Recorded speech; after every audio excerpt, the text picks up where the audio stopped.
Waalaikumsalam. Oke, silakan masuk aja. Halo, Ibu. Bagaimana kabarnya? Alhamdulillah untuk hari ini baik sekali. Insya Allah, alhamdulillah. Tadi dengan siapa kesini? Tadi kesini dengan teman Ibu. Oh, ya. Terus adik sudah makan? Alhamdulillah sudah Ibu. Alhamdulillah. Oke, jadi di sini Ibu ucapkan terima kasih karena sudah datang ke sini. Sebelumnya mungkin kita perkenalan diri terlebih dahulu biar lebih enak kan gitu. Oke, jadi mungkin mulai dari Ibu. Perkenalkan, nama Ibu Tiara. Jadi di sini saya sebagai konselor dan mungkin nanti boleh perkenalkan nama saya Elisa Ibu. Oke, halo Elisa. Halo Ibu. Oke, jadi karena kita sudah perkenalan diri, jadi biar lebih dekat. Sebelumnya Ibu mau tanya, ya bisa tahu Ibu di sini dari mana atau sudah tahu? Jadi saya di sini tahu dari teman Ibu karena kan selama ini saya kayak mengeluh sama teman kayak punya masalah begitu dan mungkin temanku bosan juga atau Ibu makanya dia sarankan saya untuk datang berkonseling Ibu. Oh iya, berarti yang bisa tahu ini dari temannya. Oke, jadi sebelum kita memulai prosesi konseling hari ini, mungkin yang akan lebih baiknya kita baca doa terlebih dahulu. Oke, jadi Ibu yang bikin untuk kita berdoa dulu. Berdoa selesai. Oke, sebelumnya Elisa sudah tahu kayak tujuannya datang ke sini untuk apa?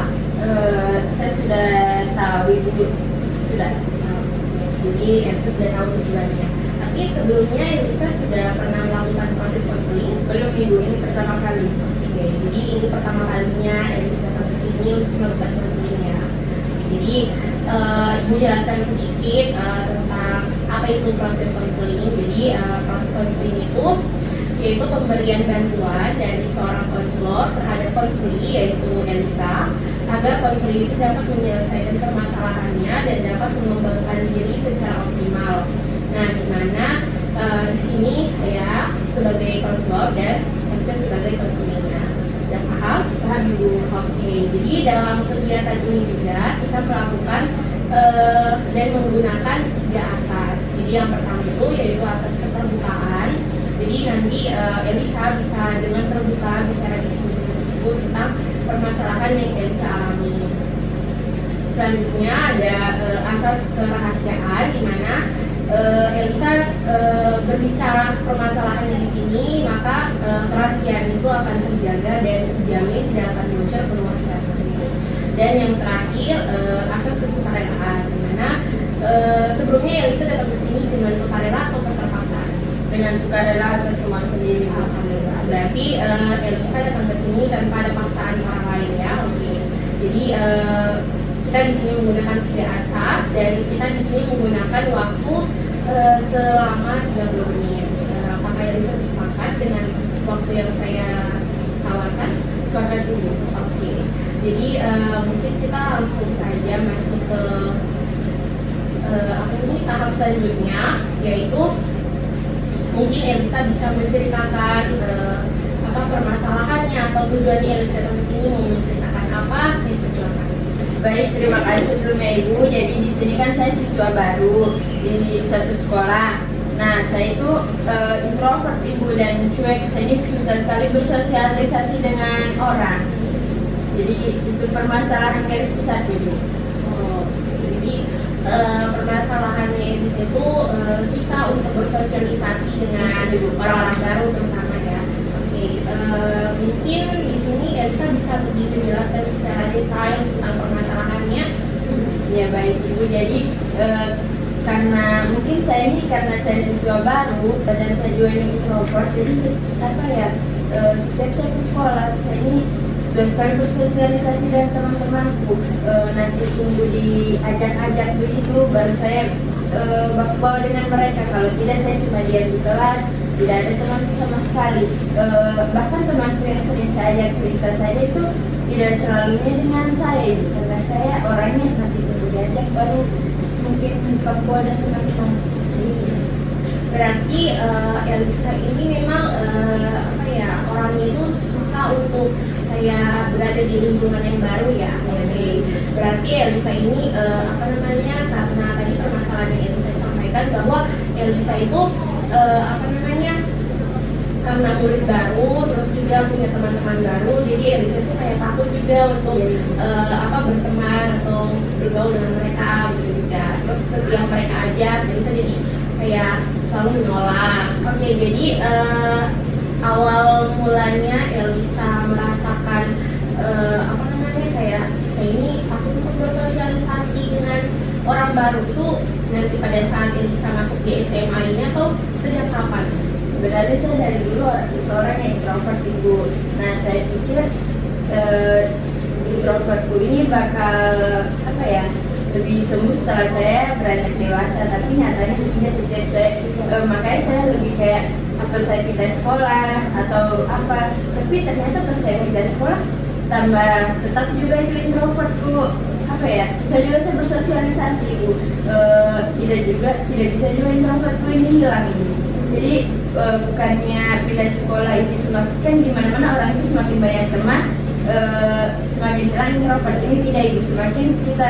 Semakin banyak teman, saya semakin sering sendiri, saya lebih memilih untuk sendiri dan jarang saya bertemu dengan teman. Itu tadi yang Elisa sampaikan, berarti Elisa itu memang sudah merasakan hal ini bukan nanti baru ini, tapi dari sebelumnya, dari kecil malah. Tapi Elisa itu merasakan hal itu kayak ada faktornya atau kayak timbul sendirinya gitu. Kayak ada yang membuat Elisa kayak saya pernah trauma atau muncul dalam dirinya Elisa sendiri. Kalau itu kayaknya muncul dari diriku sendiri, bukan karena saya kalau misalnya sudah dapat teman yang betul-betul teman, ya saya bisa bersosialisasi dengan mereka. Berarti memang itu timbul dari dirinya Elisa sendiri gitu. Berarti di sini rasa takut yang Elisa rasakan itu sebenarnya bukan karena kayak trauma yang pernah Elisa alami, tapi kayak memang hal-hal yang Elisa dapatkan dalam dirinya Elisa sendiri yang membuat dirinya Elisa jadi takut untuk bersosialisasi. Oke. Tapi Ibu mau bertanya, sebelumnya Elisa sudah pernah mencoba untuk mengatasi permasalahan itu atau belum? Untuk mengatasinya ya Ibu, saya itu gimana ya, untuk bersosialisasi dan orang baru itu memang susah. Saya sudah coba tapi saya harus dipancing terlebih dahulu sama orang tersebut. Kalau tidak, saya tetap diam dengan diriku sendiri. Oke, berarti Elisa sudah pernah mencoba. Tapi hasil yang Elisa dapatkan setelah mencoba itu bagaimana? Kalau hasilnya untuk diri saya sendiri, kalau atas diri saya sendiri itu menurut saya belum ada Ibu, karena saya masih kayak kalau bersosialisasi dengan orang baru saya masih bergantung sama mereka, harus mereka duluan yang menegur saya. Jadi tadi kan Elisa sudah kasih tahu juga sudah pernah mencoba untuk mengatasi hal itu, dan hasil yang Elisa dapatkan juga kayak ujung-ujungnya sama saja gitu. Nah, jadi di sini saya punya saran untuk Elisa, kayak mungkin ini bisa dapat memecahkan permasalahan yang Elisa alami. Saranku mungkin dari permasalahan yang Elisa alami itu, kan Elisa di sini susah untuk bersosialisasi. Jadi kayak Elisa itu ini punya jiwa yang introvert, takut untuk berkomunikasi dengan orang baru gitu. Jadi saranku mungkin kayak ini, Elisa coba cari kegiatan-kegiatan di luar dari sekolah gitu. Misalnya contoh, kalau di sekolah mungkin ada ikuti ekstrakurikuler, nah itu bisa Elisa ikuti. Jadi kayak itu menurutku bisa menambah wawasannya Elisa juga, terus merubah dirinya Elisa juga yang dari sebelumnya Elisa mungkin takut untuk berbicara dengan orang baru, takut berada di lingkungan baru. Dengan itu Elisa jadi belajar gitu, jadi kayak lebih berani. Nah, terus saya gitu juga Elisa mungkin coba kayak beranikan diri kalau ada presentasi di depan kelas, Elisa ikut kayak coba saya menjadi moderator biar saya berani begitu. Atau misalnya Elisa kayak ada guru misalnya suruh mengerjakan soal, Elisa coba memberanikan diri untuk maju ke depan untuk menjawab. Jadi kayak dengan begitu Elisa kayak bisa melatih kemampuan Elisa juga, melatih dirinya Elisa untuk bisa bersosialisasi, untuk bisa memberanikan diri berada di depan banyak orang gitu. Tapi itu kembali lagi dengan Elisa, apapun yang misalnya saya sarankan tadi, itu kembali lagi dengan Elisa yang jalani, Elisa yang tahu bagaimana harus mengatasi permasalahan yang Elisa alami gitu. Jadi itu cuma harapan saya, semoga dengan permasalahan yang Elisa sudah ceritakan di sini, dengan saran-saran yang sudah saya berikan, itu bisa merubah sedikit demi sedikit perilaku dan jiwa yang Elisa alami sekarang. Mungkin yang sebelumnya susah untuk bersosialisasi, tapi setelah ini mungkin bisa lebih sering bersosialisasi dengan orang, berani di depan banyak orang seperti itu. Oke, jadi Elisa sampai sini sudah paham? Sudah Ibu. Insya Allah nanti cara dari Ibu dan akan saya lakukan, akan saya terapkan, saya coba agar saya lebih mudah lagi bersosialisasi dengan orang. Oke, sampai di sini ada lagi yang mau disampaikan? Untuk saran cukup Ibu. Oke, sebelumnya mungkin terakhir Ibu mau bertanya bagaimana perasaannya Elisa setelah melakukan proses konseling? Untuk perasaan saya sendiri Ibu, saya lebih reda, lebih tenang dari sebelumnya karena saya sudah menemukan solusi mana baiknya untuk saya ke depannya dalam berada di lingkungan orang-orang baru. Oke, jadi setidaknya sudah sedikit lebih mengurangi bebannya Elisa juga gitu, dan harapannya semoga setelah ini Elisa bisa menerapkan apa yang mungkin saran-saran atau bisa mencoba juga saran-saran yang lain gitu. Oke, karena juga waktu kita sudah selesai, jadi mungkin sebelumnya Ibu ucapkan terima kasih dengan Elisa karena sudah mau menyempatkan diri untuk hadir di sini. Karena tadi kita awali dengan doa, maka kita akhiri juga dengan doa. Oke, jadi Ibu yang pimpin berdoa dimulai.